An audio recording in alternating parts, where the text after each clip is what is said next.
nama saya Effendi, saya jurusan agroteknologi, dan minggu ini, minggu ketiga, yaitu tentang ketahanan pangan di daerah masa pandemi COVID-19. Selamat menonton, guys.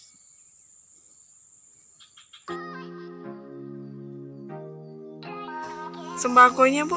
Kan tetap aja kalau anunya sembakonya. Tetap ya, Bu ya? Iya.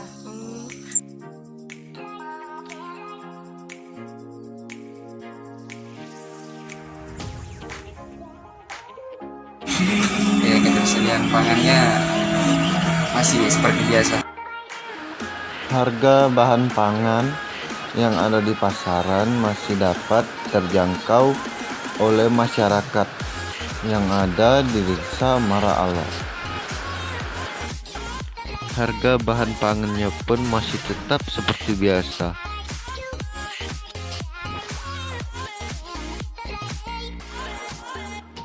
Harga dari penjualan cabai di masa pandemi COVID-19. Kalau cabai itu tetap aku jual 50 sekilo. Tetap ya, Bu? Tetap. Mau pandemi mau Pandemi kan mau anu. Iya. Soalnya di sini orang sudah hafal harga Iya. apa-apa.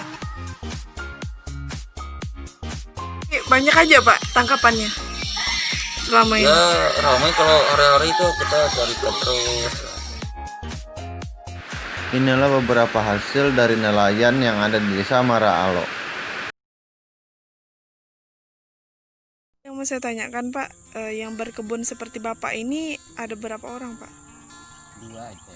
2 orang ya, Pak ya. Kalau di kampungan. Dari hasil tanaman petani masih dapat mencukupi kebutuhannya sehari-hari.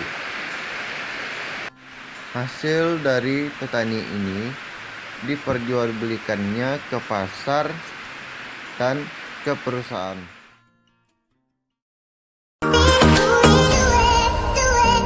Selamat sore, Pak. Selamat sore.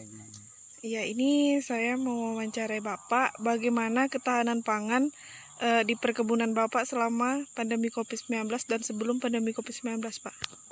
Ya cukup lumayan ya. Tetap ya, Pak ya? Ya, tetap. Tetap yang Asalkan kita rajin aja merawatnya ya bisa aja mencukupi.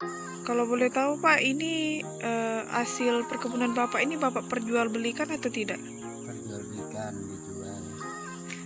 Harganya sebelum pandemi dan selama pandemi itu bagaimana, Pak? Harganya ya lumayan aja. Cuma lain sayur lain harga macam-macam. Tergantung jenis sayurnya. Sebelum adanya apa ini? COVID ini, Pak. Kayak apa itu, Pak? Dan Sebelum ada COVID belum buka kan. Belum buka ya? berarti baru-baru, Pak ya? Baru-baru. Dari hasil pertanian ini masih dapat menutupi ketersediaan pangan dari petani dan hasilnya pun masih dapat diperjualbelikan ke pasar dengan harga yang masih dapat terjangkau oleh pembeli.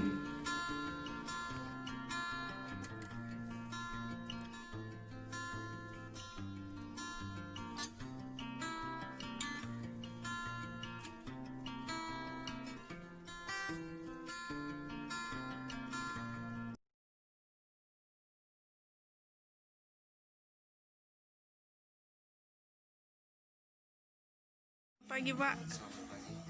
Ya, saya ingin menanyakan bagaimana ketersediaan bahan pangan selama COVID-19 di warung Bapak ini. Ya ketersediaan pangannya masih seperti biasa.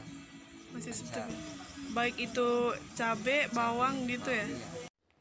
Ketersediaan bahan pangan yang ada di pasar selama pandemi COVID-19 masih seperti biasa dan harga dari bahan pangannya pun masih seperti biasanya.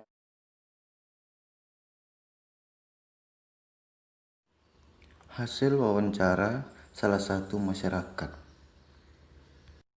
Siang, Bu. Ya, siang. Ini saya mau nanyakan, Bu, bagaimana harga di pasaran dalam bahan pangan, harga sayur-sayurannya begitu. Sayur-sayurannya aja yang turun, kalau ikan-ikanannya Tetap ya? Mm-mm. Udah, itu aja. Sembako tadi. Untuk sembakonya, Bu? Kan kami ini enggak pernah beli. Oh, Nggak jadi tahu. stok sebelum pandemi ya, Bu ya? Sebelum pandemi aku sudah beli. Hmm. Itu. Oh iya, itu aja. Bu. Apa lagi? Pasti kira-kira itu ada kenaikan atau turun kira-kira, Bu. Tetap aja Tetap kalau ya, anunya untuk sembakonya. bahan sembako. Tetap ya, Bu, aja, ya? iya. Hmm. Tapi untuk ketersediaan kayak sayur-sayuran gitu, Bu, di pasar tetap ada kan? Iya, Tetap ada, banyak selalu ya, Bu? ada, Ibu menjual hasil tanamannya itu, Bu, misalnya dari cabai atau yang lain-lainnya itu di pasar waktu pandemi ada mengalami penurunan atau penaikan, Bu? Kalau ini sebelum sesudah pandemi ini enggak ada tanaman, baru mulai tanam. Sudah Baru- habis sebelum pandemi itu sudah habis kami panen kan. Udah habis. Ini tanam lagi, baru tanam lagi nih. Kalau kami itu, kalau cabai itu tetap aku jual 50 sekilo. Tetap ya, Bu, Ya, sama tetap. mau pandemi mau Pandemi selesai. kan mau anu. Iya. Soalnya di sini orang sudah hafal harga Iya. apa.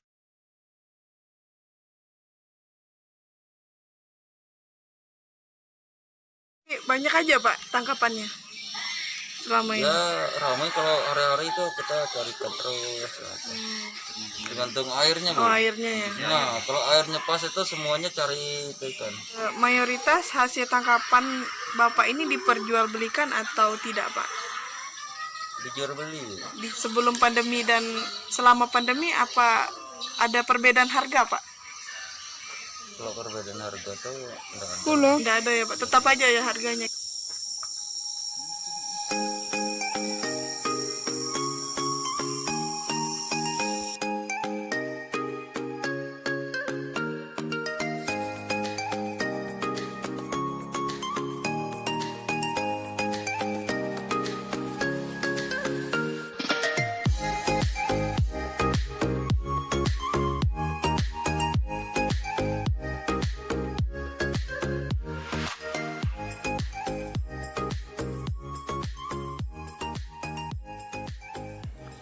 Inilah beberapa alat tradisional yang digunakan nelayan untuk menangkap ikan.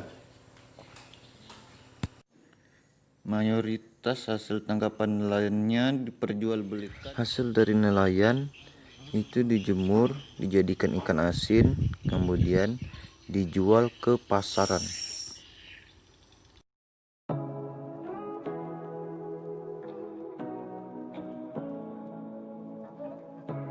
Dari hasil video yang saya buat, di situ saya membahas tentang ketahanan pangan, yaitu dari petani, ketersediaan pangan di pasar, lalu dari masyarakat, dan ada juga dari salah satu nelayan yang ada di desa Marhalo.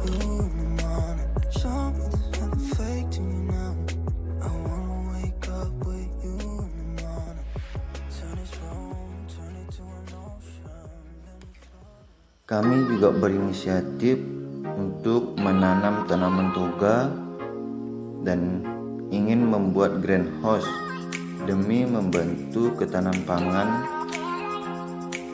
di dalam masa pandemi COVID-19.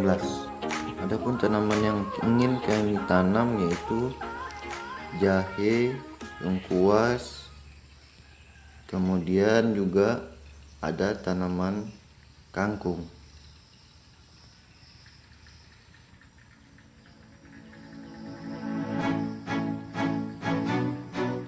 Ini adalah video minggu ketiga saya KKN di Desa Maralo dengan tema ketahanan pangan di daerah masa pandemi COVID-19. Dan jangan lupa ditonton dan like, komen, dan subscribe-nya ya teman-teman. Untuk minggu depan, saya akan mengupload video terakhir saya. Untuk itu, ikuti terus ya video dari saya. Terima kasih.